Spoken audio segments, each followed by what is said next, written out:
Iya, jadi pertama begini ya, terkait dengan boneka. Kalau memang bonekanya itu adalah boneka yang memang tidak ada bentuk manusia seperti itu. Karena Iya, ada boneka-boneka yang kayak kartun-kartun itu. Memang manusia juga tidak ada seperti itu ya. Kalau itu dan itu memang untuk anak-anak nggak ada masalah pada hakikatnya. Jadi jangan kita sampai boneka nggak boleh, nggak juga. iya, Kalau memang untuk anak-anak dan itu untuk main-mainnya nggak ada masalah. Memang itu dunia anak kan itu.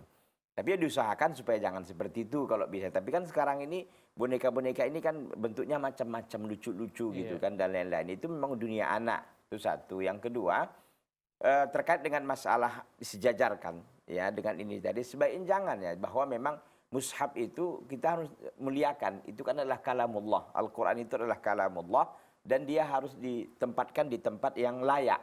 Jangan sampai kesannya itu menghinakan. iya, Ah, begitu. Jadi diusahakan tempatnya itu tempat yang tinggi, rak yang memang khusus spesial untuk Al-Quran, tidak disamakan dengan buku-buku biasa. Ah, begitu. Nah, tadi disejajarkan dengan boneka begitu tadi kan. Sebaiknya jangan.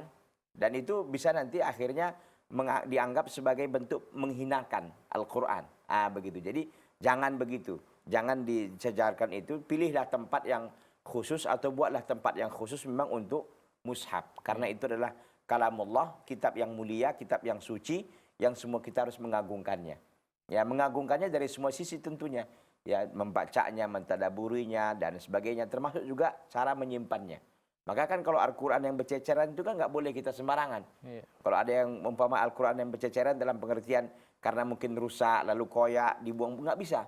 Itu harus diamankan, harus mungkin kita tanam ya, sebaiknya pun dibakar. Dibakar supaya lebih aman dia. Dibakar dalam pengertian bukan untuk menghinakan, tapi untuk mengamankan. Demi untuk memuliakan. Karena kalau nanti begitu dia akhirnya terbuang-buang. Bahkan mungkin bisa sampai ke tong sampah. iya. Na'udzubillahi min dzalik. Intinya bahwa sebaiknya dipilihkan tempat yang khusus spesial dalam rangka untuk ta'zim, Iya. menghormati Al-Quran.